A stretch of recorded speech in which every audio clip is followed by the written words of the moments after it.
मेरे पास पुस्तक में पेज है 174, 174, 174 पृष्ठ पर। प्रश्न, जगत के कारण कितने होते हैं? प्रश्न दोबारा बोलता हूँ, जगत के कारण कितने होते हैं? उत्तर 3। एक निमित्त, दूसरा उपादान, तीसरा साधारण। तो ये जगत के बारे में प्रश्न है। जगत के कारण कितने होते हैं? कारण उसको कहते हैं जिससे कोई कार्य उत्पन्न हो, कोई वस्तु बनाई जाए, उसका नाम है कारण। और जो वस्तु बनाई जाती है उसका नाम है कार्य। तो जगत एक कार्य वस्तु है जो बनाई गई है, वो 3 कारणों से उत्पन्न होती है।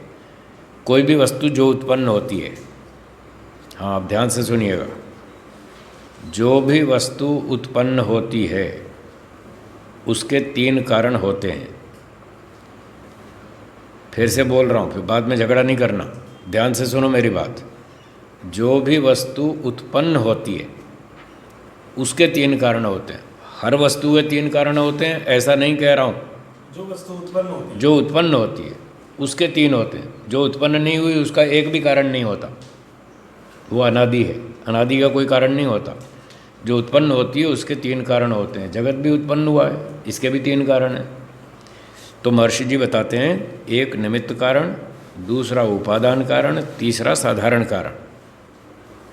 निमित्त कारण किसको कहते हैं? आगे पढ़ता हूँ।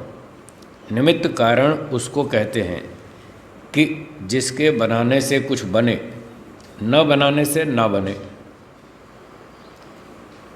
जैसे पाचक रसोई में रोटी बनाएगा तो रोटी बनेगी, नहीं बनाएगा तो नहीं बनेगी। तो पाचक निमित्त कारण है। समझ में आया? जिसके बनाने से कुछ बने, न बनाने से ना बने, वो पाचक, वो निमित्त कारण है। रोटी कार्य है, रोटी को बनाएगा तो रोटी बनेगी, नहीं बनाएगा तो नहीं बनेगी। आप स्वयं बने नहीं, रोटी अपने आप बनेगी नहीं, ठीक है? और दूसरे को प्रकारांतर बना देवे। आप स्वयं मतलब निमित्त कारण खुद भी नहीं बनता, वो अपने लिए भी कह रहे हैं। निमित्त कारण स्वयं भी नहीं बनता, वो सदा से है, अनादि है। स्वयं तो बनता नहीं और दूसरे को बनाता है, कार्य वस्तु को। तो वो निमित्त कारण है जिसके बनाने से कोई वस्तु बने, न बनाने से न बने। स्वयं वो बनता नहीं और दूसरे को प्रकारांतर बना देवे, आटे को रोटी बना देवे, वो है पाचक निमित्त कारण। बोलिए, निमित्त कारण समझ में आ गया? ठीक है, चलिए। हाँ जी, हाँ जी, चेतन क्रिएटर वो निमित्त कारण है। निमित्त कारण हमेशा चेतन ही होगा, बनाने वाला, क्रिएटर, मैन्युफैक्चरर। अब आगे चलता हूँ, आगे चलता हूँ मैं। दूसरा, उपादान कारण उसको कहते हैं कि जिसके बिना कुछ न बने, वही अवस्थान्तर रूप होकर, वही अवस्थान्तर रूप होकर बने और बिगड़े भी। तो ये उपादान कारण है, जिसको आटा बोलेंगे। आटा जिसके बिना कुछ बने नहीं हैं, जिसके बिना कुछ ना बने, आटे के बिना रोटी नहीं बनेगी। और वही अवस्थान्तर होकर, आटा ही रूपांतर होकर बनेगा भी और बिगड़ेगा भी। आटा जब अवस्थान्तर होगा तो रोटी बन जाएगी, और रोटी गल सड़ जाएगी तो ख़त्म हो जाएगी। इस तरह से वो बनेगा भी, बिगड़ेगा भी। तो ये हो गया उपादान कारण, मटीरियल। निमित्त कारण मैन्युफैक्चरर, ठीक है? और उपादान कारण मटीरियल। अभी भी किसी का माइक चालू है, आवाज़ आ रही है, तो फिर उनको सूचना दी जाए जो खोल देते हैं। तीसरा, साधारण कारण। साधारण कारण उसको कहते हैं कि जो बनाने में साधन और साधारण निमित्त हो। जो बनाने में साधन हो, इंस्ट्रूमेंट्स, जैसे हमने रोटी का उदाहरण लिया था, भाई अभी भी किसी का माइक चालू है, देखिए किसका चालू है।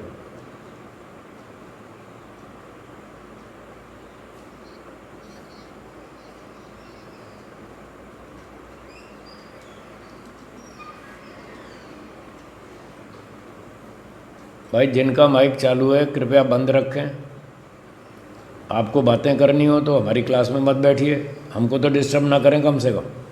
नहीं सुनना तो कोई बात नहीं, सुनना है तो फिर माइक बंद रखिए, अनुशासन में तो रहना चाहिए ना कम से कम।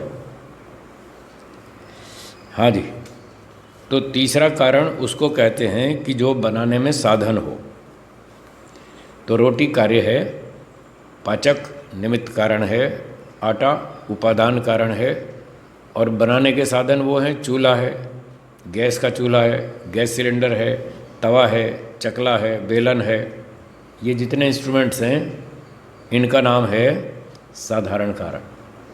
तो इस प्रकार से 3 कारणों से रोटी बनती है। अगर 3 में से एक को भी हटा दें तो रोटी नहीं बनेगी। इसलिए नियम बन गया कि कारण के बिना कार्य नहीं हो सकता।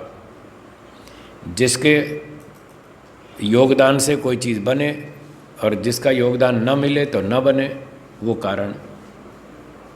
जो चीज़ बनाई जा रही है वो कार्य। ठीक है, रोटी बनाई जा रही है वो कार्य है। पाचक के बिना रोटी नहीं बनेगी, वो एक कारण हो गया, निमित्त कारण। आटे के बिना रोटी नहीं बनेगी, वो एक कारण हो गया, उपादान कारण। और चकला, बेलन, चूल्हे, गैस सिलेंडर के बिना रोटी नहीं बनेगी। अब ये किसका खुला?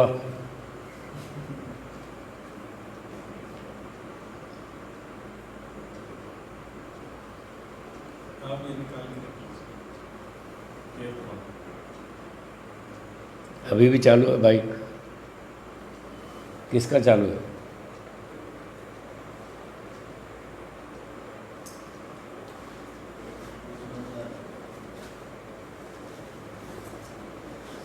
स्वामी, हाँ जी बोलिए। आप ईयरफोन निकाल करके रख लीजिए, है? उनको आवाज़ आती रहेगी। जब शंका समाधान करेंगे ना तब आप ईयरफोन लगा लीजिएगा। आप उनको हटा सकती हैं, डिलीट रिमूव कर सकती हैं। हटा दीजिए, उनको हटा दीजिए, हटा दीजिए, हटा दीजिए। जो 4 बार कहने के बाद भी नहीं मानते उनको हटा दीजिए।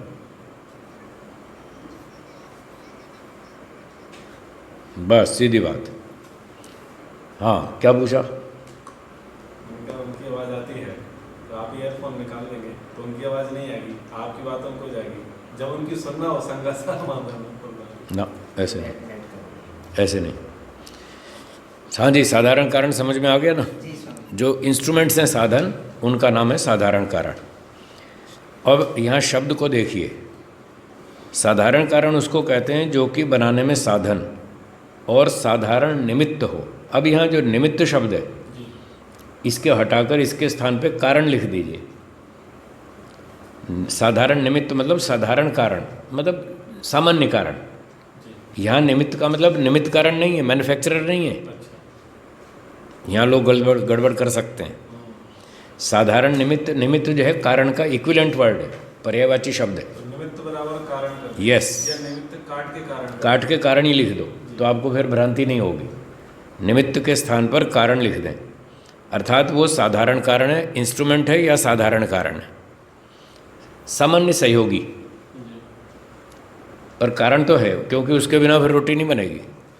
चूल्हा हटा दो, गैस सिलेंडर हटा दो, चकला बेलन हटा दो तो रोटी नहीं बनेगी। सहयोगी तो है पर वो सामान्य, उसका मूल्य कम है। जिसका मूल्य कम है वो सामान्य कारण, साधारण कारण। जिसका मूल्य अधिक है वो निमित्त कारण। चेतन का मूल्य अधिक होता है या जड़ का? तो इसलिए सबसे मूल्यवान चेतन है, वो निमित्त कारण है। और चकला बेलन उसकी अपेक्षा कम महत्व का है, इसलिए उसको साधारण कारण कहते हैं। चलिए अब आगे बढ़ता हूँ। निमित्त कारण की व्याख्या और आगे कर रहे हैं। निमित्त कारण 2 प्रकार के होते हैं। एक, सब सृष्टि को कारण से बनाने, धारने और प्रलय करने तथा सबकी व्यवस्था रखने वाला मुख्य निमित्त कारण परमात्मा। तो 2 चेतन हैं, ईश्वर भी चेतन है, आत्मा भी चेतन है, ये दोनों निमित्त कारण हैं। पर इन दोनों में मुख्य परमात्मा है।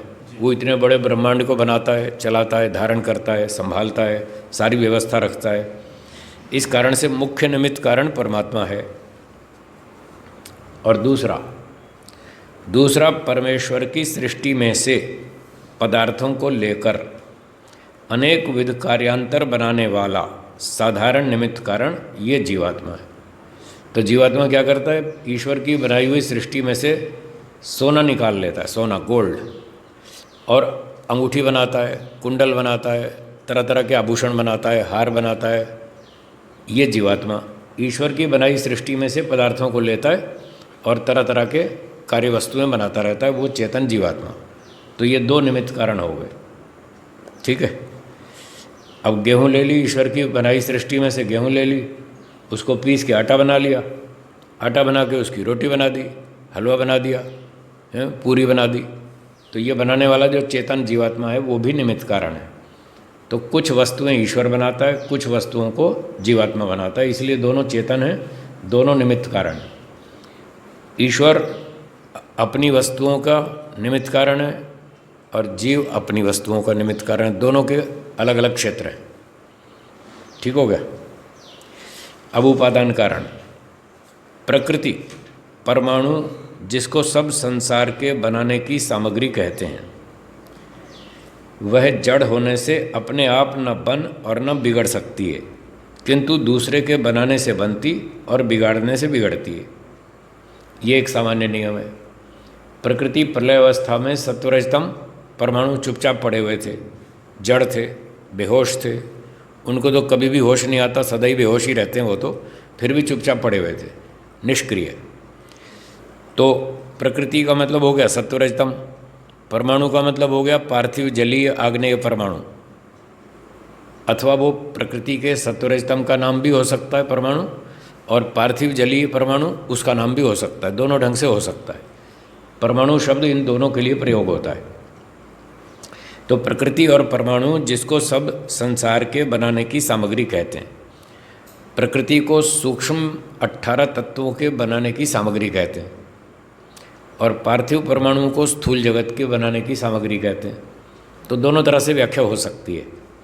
तो ये जितने प्रकृति और परमाणु हैं, ये सारे मटेरियल हैं, जड़ पदार्थ हैं, ये उपादान कारण हैं सृष्टि को बनाने के। वो जड़ होने से अपने आप ना तो बन सकते हैं, जैसे प्रकृति है सत्वरजतम, इस प्रकृति से महतत्व अपने आप नहीं बन सकता, बनाने वाला चाहिए तब बनेगा। आटे से रोटी अपने आप नहीं बन सकती, बनाने वाला चाहिए, वो आटे से रोटी बनाएगा, तो वो निमित्त कारण होगा, चेतन। तो प्रकृति जो है वो उपादान कारण है, वो जड़ है, ना तो स्वयं बन सकती है ना बिगड़ सकती है। बिगाड़ने के लिए भी एक व्यक्ति चाहिए, जैसे बनाने के लिए चाहिए, बिगाड़ने के लिए भी चाहिए। एक कुम्हार ने घड़ा बना दिया है, एक शरारती बच्चा आया, उसने डंडा लेके तोड़ दिया मारा दबा के डंडा घड़े के ऊपर तोड़ डाला। तो बनाने के लिए भी चाहिए, तोड़ने के लिए भी चाहिए। इस प्रकार से जो अपने आप ना बन सकता है ना बिगड़ सकता है, किंतु दूसरे के बनाने से वो वस्तु बनती है और बिगाड़ने से बिगड़ती है। जैसे कुम्हार डंडे का उदाहरण दिया, घड़े का। घड़ा अपने आप बनता नहीं, अपने आप टूटता नहीं, कुम्हार बनाता है और शरारती बच्चे तोड़ देते हैं। इस प्रकार से वो जो मटेरियल होगा वो उपादान कारण कहलाएगा।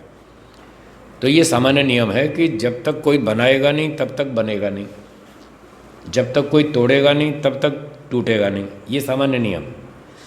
कहीं कहीं अपवाद भी होते हैं। अब अपवाद को सुनिए। कहीं कहीं जड़ के निमित्त से जड़ भी बन और बिगड़ भी जाता है, ये एक्सेप्शन है, अपवाद है। जैसे उदाहरण देते हैं, परमेश्वर के रचित बीज पृथ्वी में गिरने और जल पाने से वृक्षाकार हो जाते हैं। तो ईश्वर ने बीज बना रखे, बड़ का है, पीपल का है, आम का है, ज्वार है, बाजरी है, चावल है, जो भी इस तरह के बीज बना रखे हैं। किसी पक्षी ने वो बड़ का बीज खा लिया, पक्षी ने, और वो उड़ चला। उसने एक मकान की छत पे जाकर वहाँ बीट कर दी, तो बीज उसकी बीट के रूप में वहाँ छत के ऊपर या दीवार पर आ गया। फिर कुछ वर्षा वर्षा हो गई, कुछ मट्टी वट्टी आ गई, कुछ पानी आ गया और वो बीज वहाँ अंकुरित हो गया। तो आपने देखा होगा कहीं छत में, कहीं दीवारों में पेड़ उग जाते हैं, तो वो कहाँ से उग गए? ऐसे ही हो गए। कोई किसान ने तो जाके बीज बोया नहीं था वहाँ छत में और दीवार में, वो चिड़ियों के कारण वहाँ पर बीज पहुँच गया और उसको पानी मिल गया वर्षा का, सूरज की गर्मी मिल गई, हवा मिल गई और उसका अंकुर फूट गया और वृक्ष बन गया। ये जड़ के संयोग से जड़ बन गया। ठीक है, अग्नि वायु आदि का संयोग मिल गया, अग्नि का, वायु का, सूर्य का, हवा का, मट्टी पानी का संयोग मिल गया और वृक्ष बन गया। और दूसरा बिगड़ने वाला उदाहरण, अग्नि आदि जड़ के संयोग से बिगड़ भी जाते हैं। जंगलों में कई बार आग लग जाती है, पेड़ आपस में टकराते हैं यूँ हवा से और घर्षण से आग लग जाती है। पिछले दिनों जंगलों में आग लगी थी, याद है?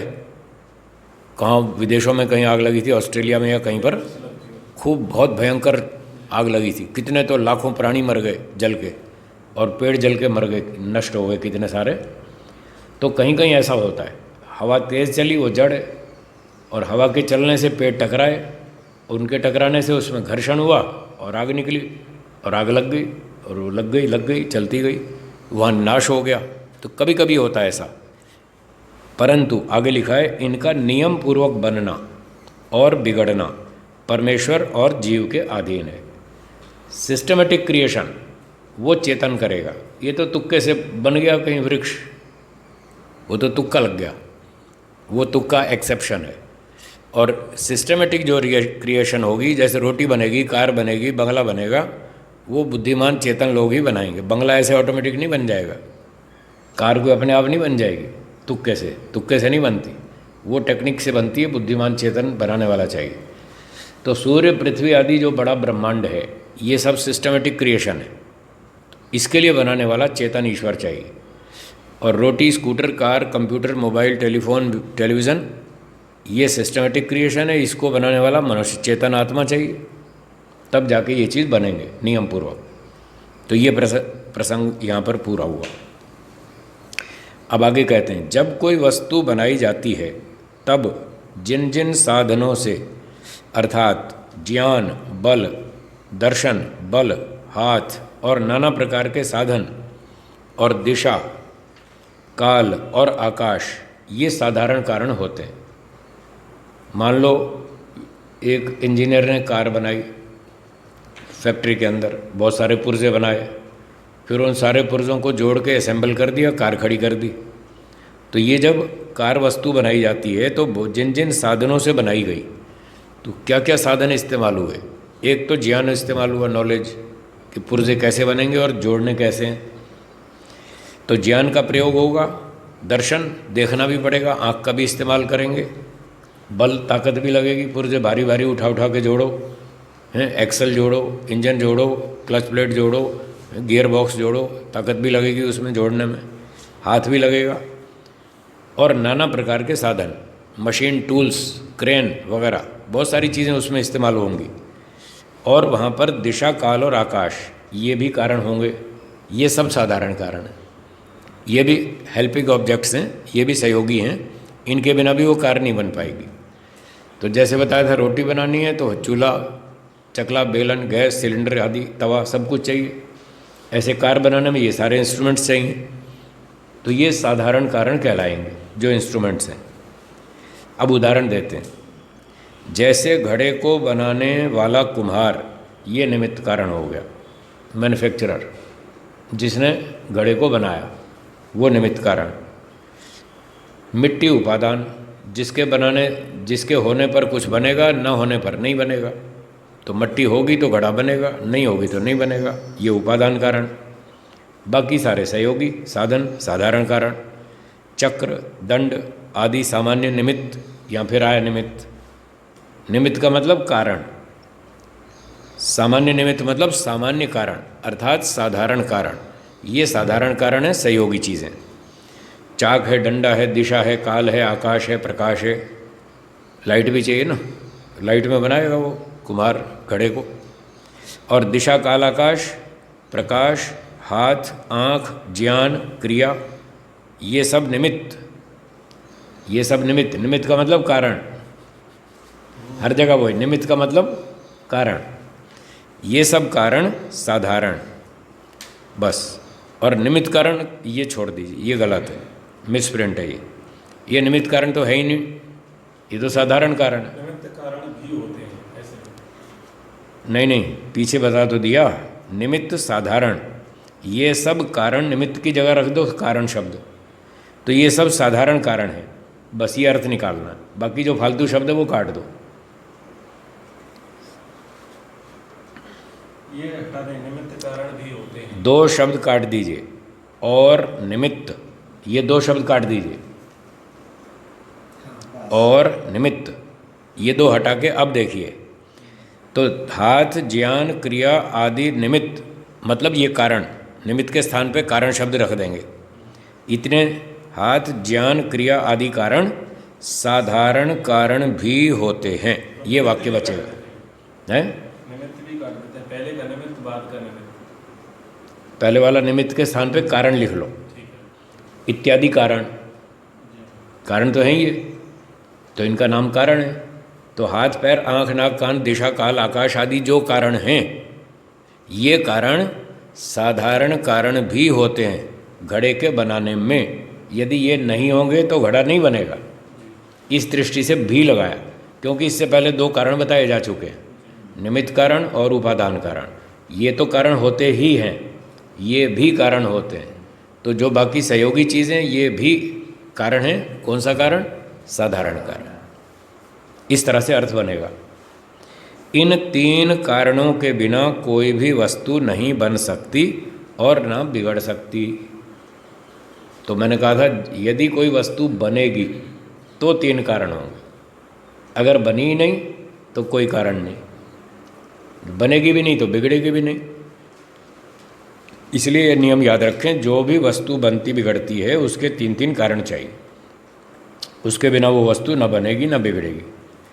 तो प्रश्न था कि जगत के कितने कारण हैं? तीन कारण हैं। कौन कौन से? निमित्त कारण कौन है जगत का? ईश्वर। ईश्वर चेतन है, वो सृष्टि करता है, वो निमित्त कारण है, उसके बनाने से बनता है जगत, ना बनाए तो नहीं बनेगा। उपादान कारण प्रकृति, प्रकृति ना हो तो जगत नहीं बनेगा, जैसे मट्टी के बिना घड़ा नहीं बनेगा। अब साधारण कारण कौन है? वो तो टूल्स रखता ही नहीं, बिना टूल्स के बनाता है ईश्वर। मनुष्यों को तो कारखाने में टूल्स चाहिए, फैक्ट्री में, पर ईश्वर को टूल्स से थोड़ी बनाता है।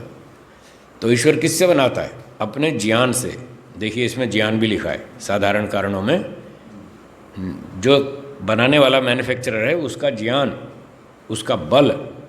तो ईश्वर का ज्ञान, बल, क्रिया और दिशा, काल, आकाश, ये जगत के साधारण कारण हैं। तो तीन कारणों से जगत बनता है, ये स्पष्ट हो गया। जीवात्मा तो भोगता है, उसके लिए वो कंज्यूमर है। घड़ा जो बनाया कुम्हार ने बनाया, किसके लिए बनाया? ग्राहक के लिए।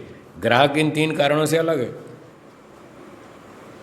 बनाने में कारण नहीं है। बनाने में कारण नहीं है, वो तो भोगने वाला है, वो इन तीन से अलग है, वो तो प्रयोजन है। अगर ग्राहक ना हो तो कुम्हार घड़ा बनाएगा? नहीं, इसलिए कारण नहीं। अगर मार्केट में कर्फ्यू लगाए 20 दिन का तो हलवाई मिठाई बनाएगा? नहीं बना। क्योंकि सड़ जाएगी, 20 दिन तो मार्केट खुलनी नहीं, कर्फ्यू है वहाँ पर। तो जब ग्राहक होगा तभी तो हलवाई मिठाई बनाएगा। वो तो ग्राहक अलग चीज़ है, वो तो इस कार्य वस्तु का भोक्ता है, भोक्ता अलग है। कारण तो कार्य वस्तु से पहले होता है, तो इसीलिए वो कारण नहीं बनेगा। वो कारण नहीं है, जगत का कारण नहीं है जीवात्मा, वो तो भोक्ता है। हाँ बोलिए सुधीर जी। ये तो ज्ञान और बल गुण है जी, हाँ साधारण कारण है। हाँ जी, हाँ जी। ये ईश्वर का ही तो गुण है जी, द्रव्य और गुण अलग थोड़ी होते हैं। यहाँ पर उसको गुण गुणी को अलग मान करके कहा गया है, ठीक, अलग मान करके कहा गया है कि उसका ज्ञान जो है ना, ज्ञान, बल आदि, क्रिया आदि, वो इसके साधारण कारण हैं सृष्टि के, उसको साधारण कारण के रूप में अलग मानकर कह दिया गया। ठीक है, हाँ जी, चलूँ आगे। ये तीन कारण हो गए। हाँ बोलिए। हाँ जी, दिशा का मतलब पूर्व पश्चिम उत्तर दक्षिण, ये दिशा। हाँ जी,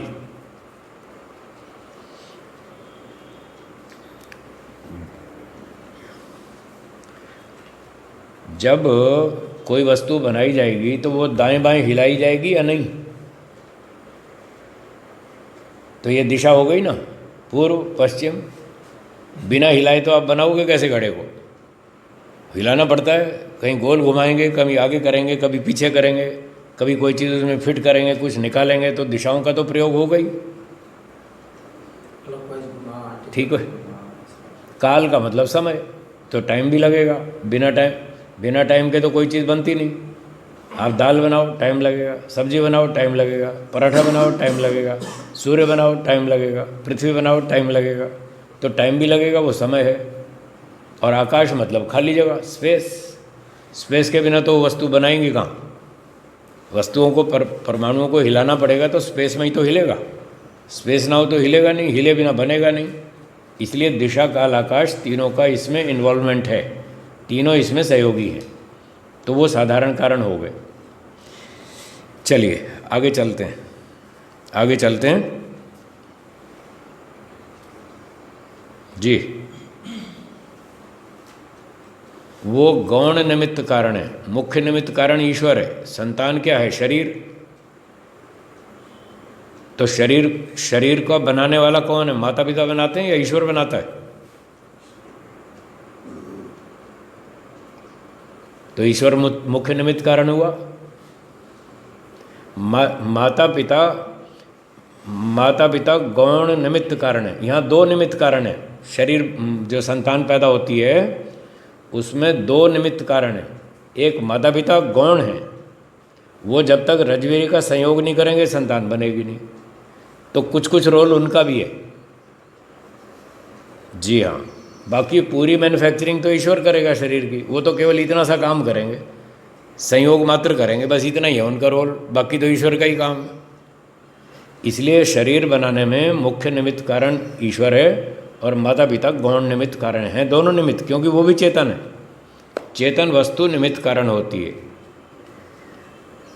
ठीक है।